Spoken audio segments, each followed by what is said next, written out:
Record. Boa noite.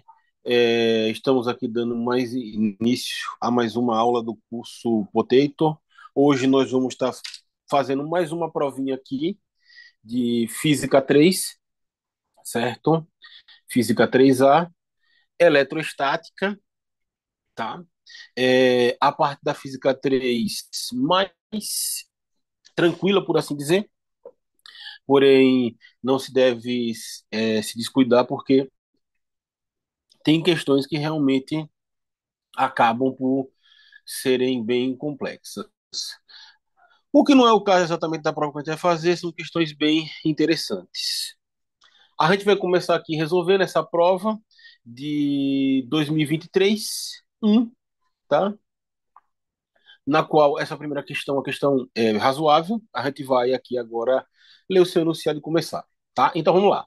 Calcule a energia eletrostática de um sistema formado por três cargas de mesmo módulo que, sendo duas positivas e uma negativa, sobre os vértices de um triângulo equilátero de lado L.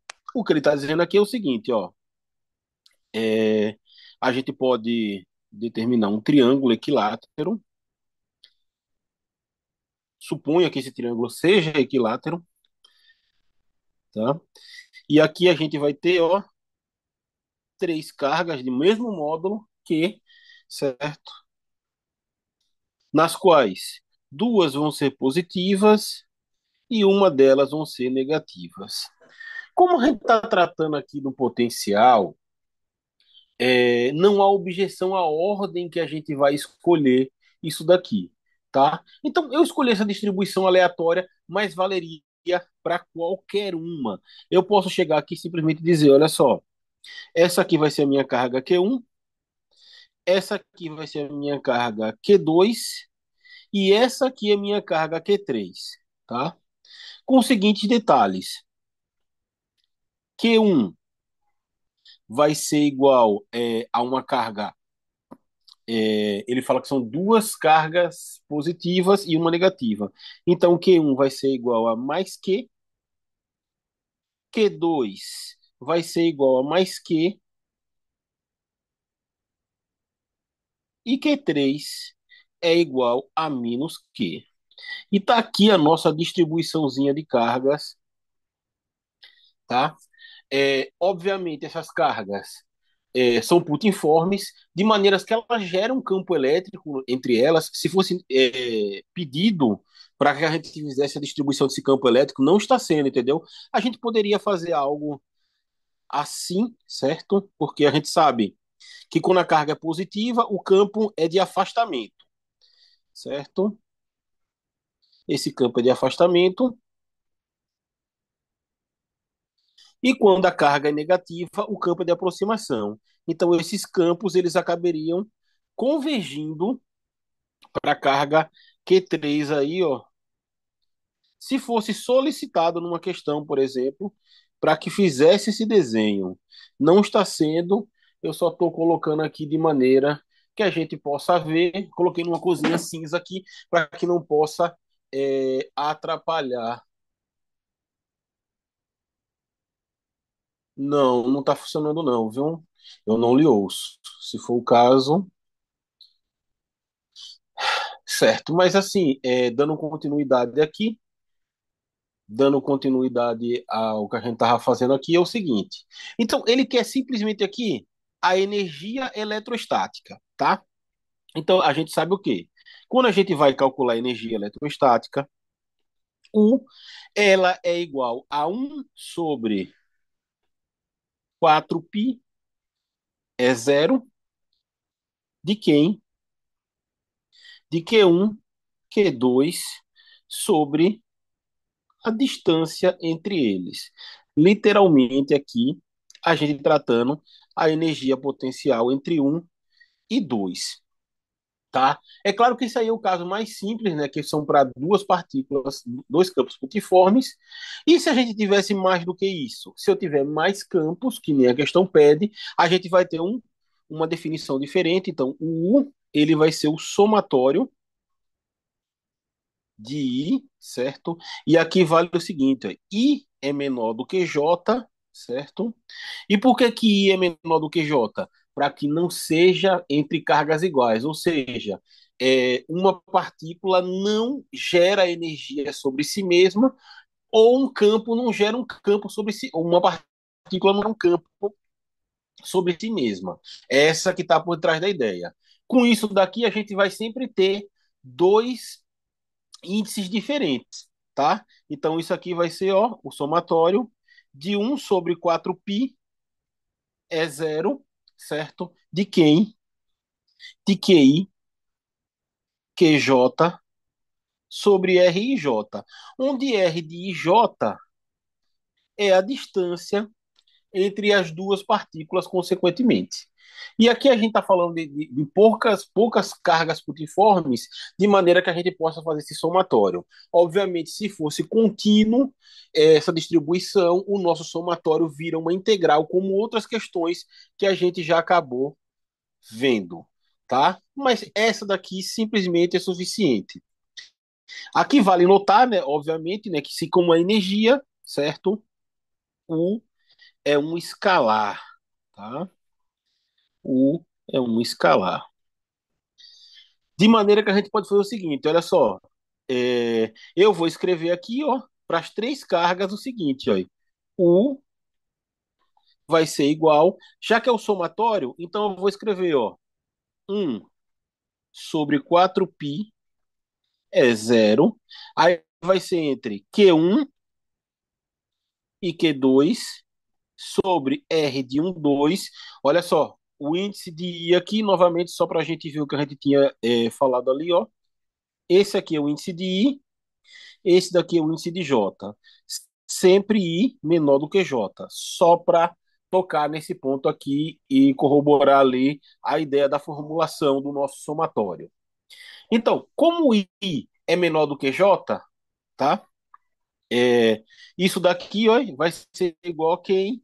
Aí vai ser igual a 1/4π é zero.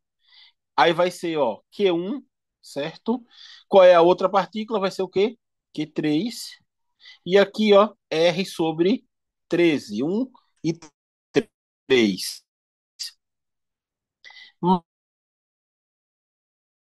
Sobre 4π é zero. De quem? De Q2 vezes Q3. Tá? Isso aqui vai ser R de 2, 3. Então, ó, como a gente só tem três partículas, foi nos dados a oportunidade de a gente poder escrever todo o somatório aqui bonitinho. Perdão. Certo? Obviamente aqui, se não fosse, a gente faria de outra maneira para minimizar tempo e gasto de energia nesse processo, né? Eu posso botar em evidência aqui o nosso K, né, que é 1/4π é zero, de maneira que U vai ser igual a 1/4π é zero. E aqui, ó, a gente abre parênteses, perdão. E aí vamos lá. Quem é Q1 e Q2? Q1 e Q2 a gente já havia discutido que Q1 e Q2 é Q positivo. Se ele é Q positivo, então ficaria, ó, Q positivo vezes Q positivo vai dar o quê? Vai dar Q ao quadrado, certo? Positivo. Então a gente já pode escrever isso aqui é, de maneira a facilitar o nosso ganhar tempo aqui. Então isso aqui ficaria, ó, Q ao quadrado, certo? Sobre quem? Sobre R de 1, 2. Qual é a distância entre 1 e 2? Olha, ali na questão, a questão ele fala que é um triângulo equilátero de lado L, tá? Então a distância entre 1 e 2, R de 1 e 2 é igual a L. R de 2 e 3 é igual a L. E R, isso aqui é R de 1 e 3, perdão. R de 1 e 3 é igual a L. E aqui é R de 2, 3. Então, todos eles acabam sendo o mesmo fatorzinho aí. Então, isso é o quê? Que é o quadrado sobre L. Agora, a gente sabe o quê? As outras cargas aqui, elas têm sinais o quê? Opostos. Ou seja, eu vou ter que ao quadrado ainda, porque vai ser mais Q vezes menos Q vai continuar sendo Q ao quadrado. Porém, o sinal agora a gente vai alterar, tá? De maneira que eu vou escrever qual sinal? O sinal negativo. Então, isso aqui vai ficar o quê? Menos Q ao quadrado sobre L. Já aqui, ó, carga um positivo, carga 3 negativo. Mais por menos, menos. Tá? E para Q2 e Q3 a mesma coisa. Menos Q2 sobre L. De maneira que aqui, ó, eu posso cortar esse com esse, né? Iguais e opostos, sobrando quem aqui para gente? Que a nossa energia potencial, vai ser igual a menos Q ao quadrado sobre 4π é zero vezes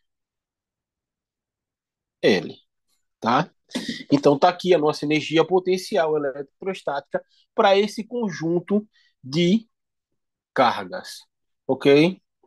Isso aqui a gente pode notar o seguinte: se você tiver n cargas distribuídas, tá? Sendo que n-1 tem uma distribuição do tipo, você tem n mais 1 cargas, e as n cargas elas têm metade de um sinal e a outra metade do outro sinal, elas acabam que se anulando, sobrando apenas uma carga como resultante no processo, tá?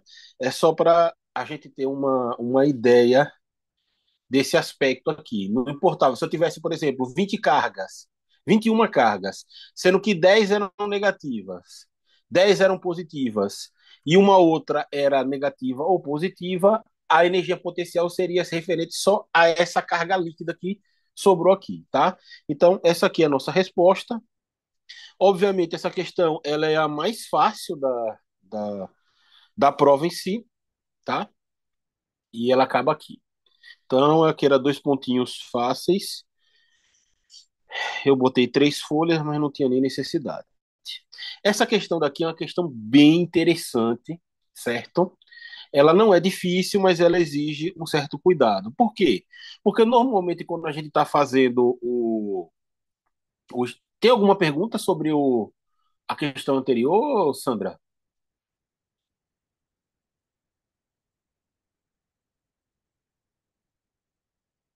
Ah, perfeito. Então tá bom. Ok, tá ótimo. Tá? Então vamos lá. Normalmente, quando a gente está fazendo os nossos estudos, a gente está vendo o assunto, a gente começa vendo o quê? Você vê para uma carga, duas cargas, depois você vê ali uma distribuição, uma distribuição pontual de cargas simples, e aí você vai o quê? Você vai para uma distribuição contínua de cargas, ou seja, você tem um corpo ali extensivo. Mesmo assim, aquelas questões são questões dadas com uma certa simetria, onde há uma facilidade da gente resolver a questão. Então a gente vê aqueles vários casos ali e fica ambientado com eles. De maneira que quando ele chega aqui na prova, ele faz o quê? Ele apresenta para a gente um caso em que não há uma distribuição simétrica. Então aqui a gente pode destacar, ó, nesse caso aqui, ó, não há uma distribuição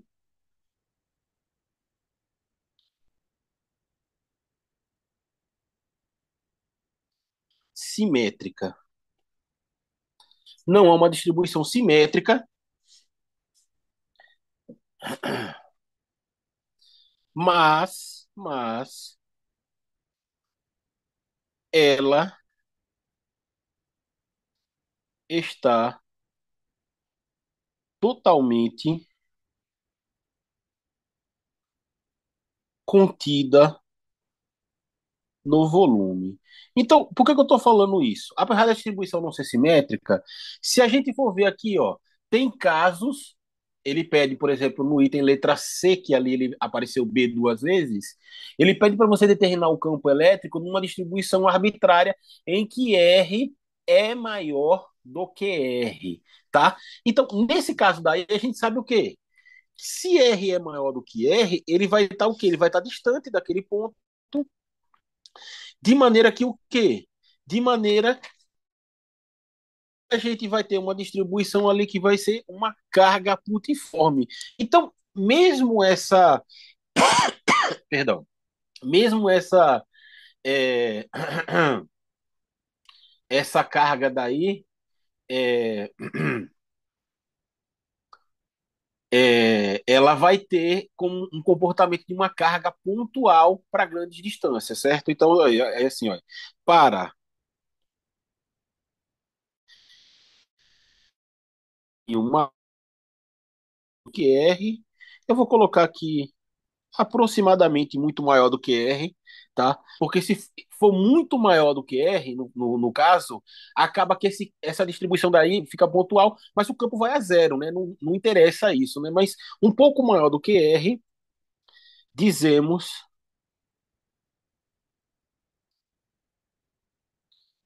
que Q é pontual. Bom, a gente vai explorar isso aqui agora dentro da questão, ok? Então vamos lá. É... Então é o seguinte, ele não dá aqui pra gente um desenho, mas a gente pode fazer um desenhozinho, certo? É uma superfície esférica, tá? Então você tem aqui, ó, um raiozinho R, tá? E aqui eu vou fazer um detalhezinho seguinte, vou botar em laranja a superfície aqui, ó, simplesmente para a gente diferenciar, porque tudo que está dentro da esfera, você tem a distribuição de carga que vai seguir o, a distribuição que está colocada aqui, ó, tá? Mas quando você chega na superfície, é o que ele fala para a gente aqui, ó. Na superfície não há distribuição de carga. Ou seja, com isso daqui a gente pode dizer o quê? Que não há equilíbrio eletrostático no processo, tá? Não há equilíbrio eletrostático. Se houvesse equilíbrio eletrostático, não haveriam cargas no interior. Essas cargas elas se moveriam todas para a superfície do condutor em questão, tá? Então vamos lá. A gente sabe que o volume está contido aqui e a gente vai trabalhar simplesmente isso aí. Então aqui no item letra A, ele pede, ó, calcule a carga contida na região esférica com centro na origem do raio R menor do que R. Ou seja, ele quer toda a carga que está contida dentro da esfera, né? Então vamos lá aqui primeiro. Vou botar aqui, ó.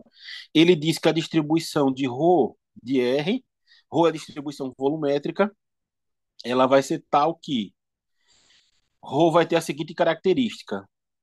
Ele vai ser ρ zero, que multiplica 1 menos Rzinho sobre Rzão, tá? Se R for menor do que R. E zero, tá? Para R maior ou igual que R. Isso aqui só serve para dizer que não há distribuição na superfície externa, tá? Então vamos lá. A gente vai querer calcular essa carga no interior. E o que é que a gente sabe para calcular o item aqui, letra A, tá? Para mim calcular a letra A, eu sei o quê? Eu sei que a densidade volumétrica de cargas em um condutor, ela vai ser a carga total desse condutor, certo? Distribuído por onde? Pelo volume, certo? E aí, se eu quiser pegar um pequeno elemento dessa carga, o que é que eu faço? Tá? Eu vou pegar aqui para um pequeno elemento. Se a gente dizer que essa distribuição é mais ou nesse caso daqui não é, certo? Quando a gente trata de uma distribuição uniforme, a gente sabe que dq qualquer pedacinho que você pegar, se a distribuição for uniforme, você pode pegar qualquer pedacinho que ele vai ter um pedacinho que tem um pedaço dV, ele vai ter uma carga dq e uma densidade de carga dr. Nesse caso da gente aqui, não acontece isso. Mas aí a gente pode dizer o quê? Eu posso dizer que essa distribuição de carga aqui, ela vai ser aproximadamente dq dv, apesar de que ela não é uniforme, tá? Por que que eu estou fazendo isso? Porque eu quero integrar. E se eu quero integrar, tá? Eu necessito fazer o quê? Eu necessito pegar toda a carga dentro desse volume. Então, o que eu tiver num pedacinho, certo? Eu posso expandir aí, somar ele para cada pedacinho que eu tiver. Isso aqui vai me dar o quê? Ó? Vai me dizer que dq vai ser igual a ρ de R, certo? Vezes TV, tá? E aqui, ó, a gente vai fazer o que? Qual é o próximo passo? A gente precisa integrar, tá? Só um pouco antes da gente chegar aqui na integração, eu posso escrever que o meu dq, certo? Ele vai ser o ρ de R. Como a gente já sabe que a nossa integração vai ser na parte interna, eu já vou escrever logo aqui, ó. Então isso aqui vai ser ρ0 de quem? De um menos Rzinho sobre Rzão, que está multiplicando quem? Que está multiplicando dv. E aqui tem um pequeno detalhe. A gente tem um condutor que, apesar de que ele não é um condutor oco, perdão, ele não é um condutor oco, ele vai ter o quê? Ele vai ter uma estrutura de tal maneira que ele vai ter uma superfície muito fina, tá? E isso daqui, ó, esse condutor, certo? Esse condutor tem uma superfície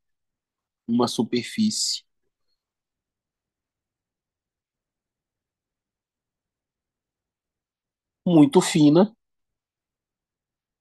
de tal maneira, de tal maneira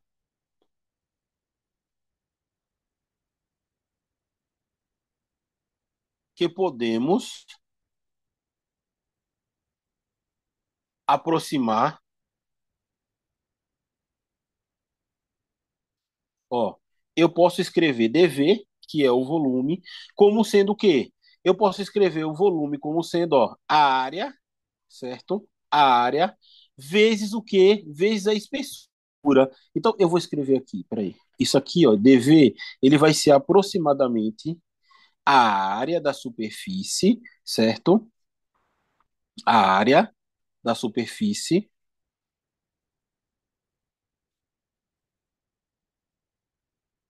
vezes a espessura. Imagine aí um papelzinho de bala, tá? Se você quiser saber qual é o volume do papel de bala, o que é que você vai fazer? Você pega, tira o papel da bala e você vai esticar ele todo. Então, aquilo dali vai ter uma área, certo?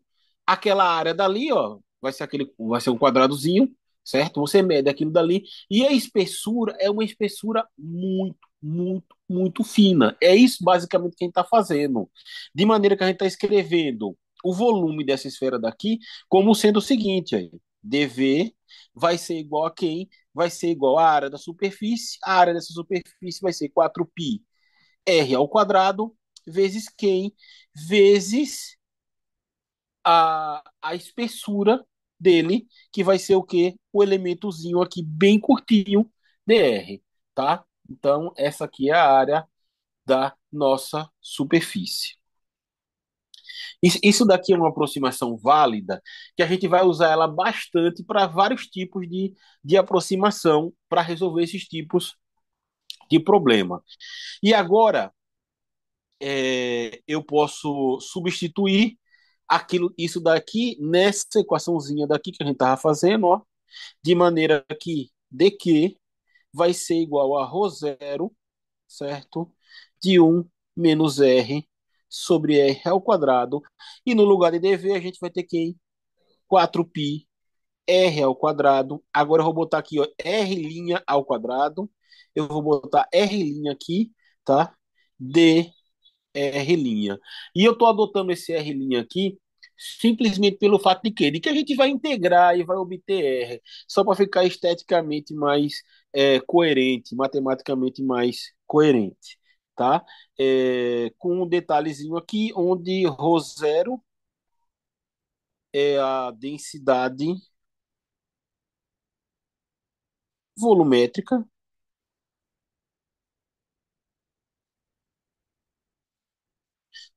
certo?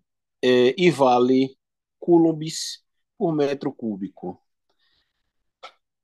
Tá? Se a gente tivesse uma distribuição homogênea, a gente teria esse ρ0 daí sendo que seria para todo mundo, né? Então, só que eu esqueci de mencionar. Tá aqui a nossa equação para encontrar a carga. O que é que eu preciso fazer agora? Eu preciso integrar. Então, eu vou integrar de onde? Eu vou integrar, olha, aonde é que tem carga? Só tem carga. Para quê? Para quê?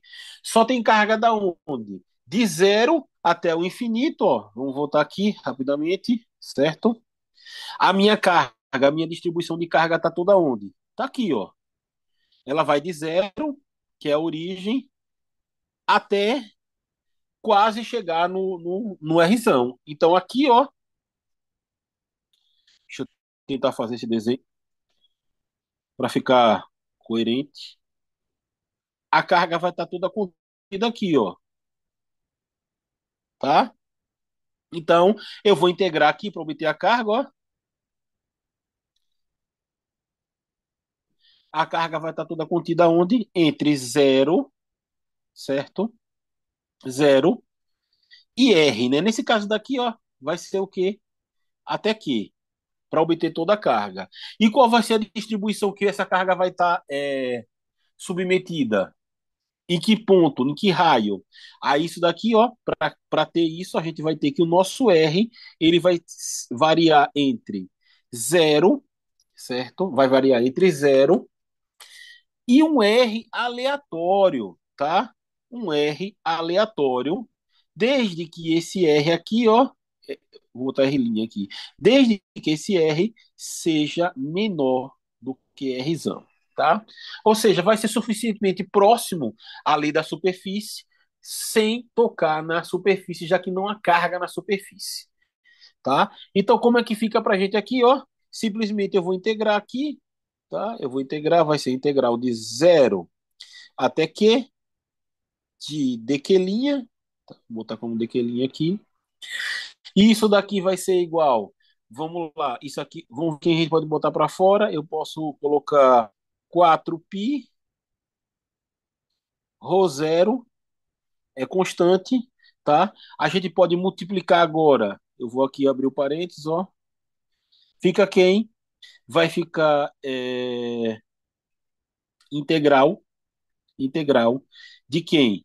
De R' ao quadrado de R' entre quem? Entre zero e R menos, aí agora fica aqui, ó, a integral de zero até R de quem? De R' ao cubo. Estou multiplicando o R' ao quadrado aqui, ó,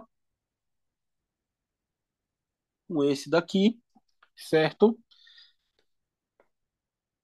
De quem? Sobre quem, aliás? De R ao R ao quadrado, não. De onde eu tirei esse quadrado aqui? Isso aqui é R só, perdão. É R de linha de R. E agora tudo que resta para a gente resolver esse problema daqui é simplesmente integrar. Então, essa integral daqui vai dar a carga, certo? A gente pode chamar isso aqui de carga interna, tá? E agora ficou quem? Ficou 4π ρ zero. A integral é integral polinomial. A integral de r ao quadrado vai ser r ao cubo sobre 3. Então, isso aqui, ó, vai ficar, abre o parênteses, r ao cubo sobre 3. Eu já vou colocar direto r ao cubo sobre 3, por quê? Porque aqui a gente tem o seguinte, eu tenho r ao cubo, né, o 3 eu vou botar aqui fora, né, um terço de r ao cubo, e ele está variando entre zero e r. Então, o seguinte, em r ele vai ser r, e em zero ele vai ser zero, então não há necessidade da gente repetir todo esse processo, tá? Então isso aqui vai ser r ao cubo menos 3 sobre 3 menos, menos quem? Agora a integral de r ao cubo dr vai ser o quê? R a quarta sobre 4r. E aqui a gente fecha esse cochete, era parênteses, virou cochete, certo? De maneira que o quê? Que essa daqui é a nossa carga interna. Simplesmente isso daqui. Encontrei qual é a carga interna. Tudo que eu for fazer agora vai ser feito mediante a essa carga dentro desse espectro aqui, tá? Então, a gente encontrou a carga interna, ela tem esse formato dessa distribuição, certo?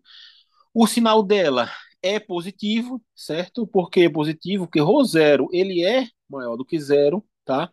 E aí a gente sabe o quê? Se ρ0 é maior do que zero, então você tem ali aquele volumezinho, tá?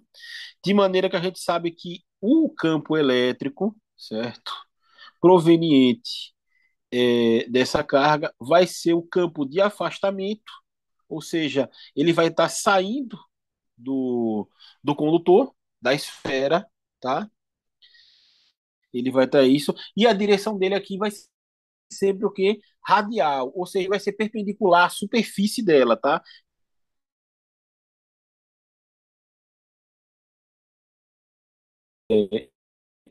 Ele vai ser perpendicular à superfície, tá? E perpendicular à superfície, né? É uma maneira de a gente dizer. E o campo é de afastamento. É de afastamento,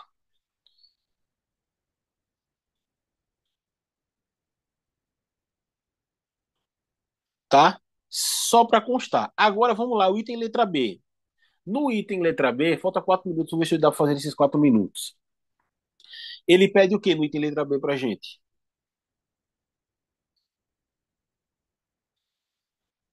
Perdão. Determine o valor do campo elétrico, além da direção e do sentido. Bom, a direção e o sentido eu já acabei de mencionar para gente, tá? É, ele pede esse campo para um R arbitrário, menor do que R. Então, ele quer saber isso. Então, basicamente, é o seguinte, ó, novamente aqui, ó, eu vou fazer eu vou utilizar a lei de Gauss para resolver esse problema, tá? Mas de maneira que o quê? Eu vou pegar essa superfície aqui que está em amarelo, tá? Por quê? Porque eu vou traçar minha gaussiana aqui de maneira que ela pegue toda a carga interna. Essa é a ideia por trás da, da lógica da lei de Gauss. Tá? Então, a gente vai utilizar esse princípio. Tá? Então, vamos lá. No item letra B, ó, utilizando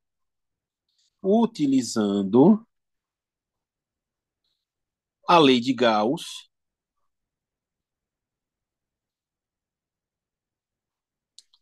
na qual a nossa gaussiana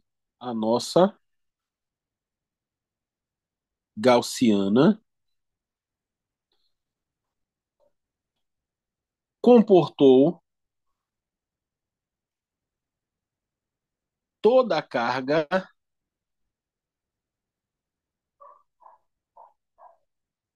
sem deixar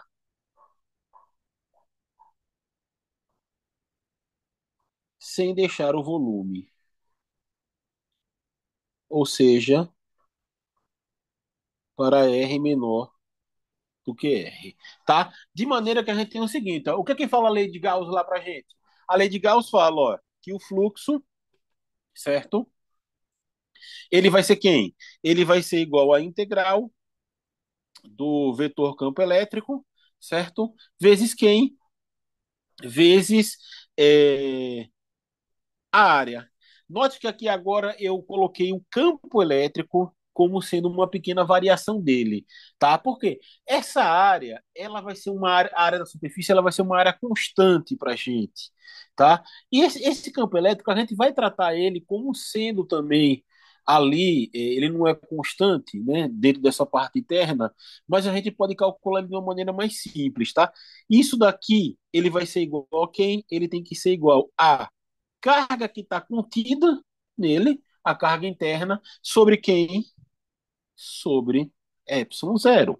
Então, isso aqui vai ficar o quê? Ó? No lugar de A aqui, o vetor área, eu vou escrever A vezes N, tá? De maneira que eu vou fazer o quê? Ó? Essa área aqui é constante, eu vou colocar ela para fora da integral, então isso aqui vai sobrar, ó, dE vezes N, e a gente já viu que eles são paralelos, de maneira que aqui eu posso escrever o que, ó, simplesmente dE. Olha só, eu não vou continuar agora porque vai cair, mas a gente volta aqui em cerca de 8 minutos, tá bom, Sandra? Até já, viu?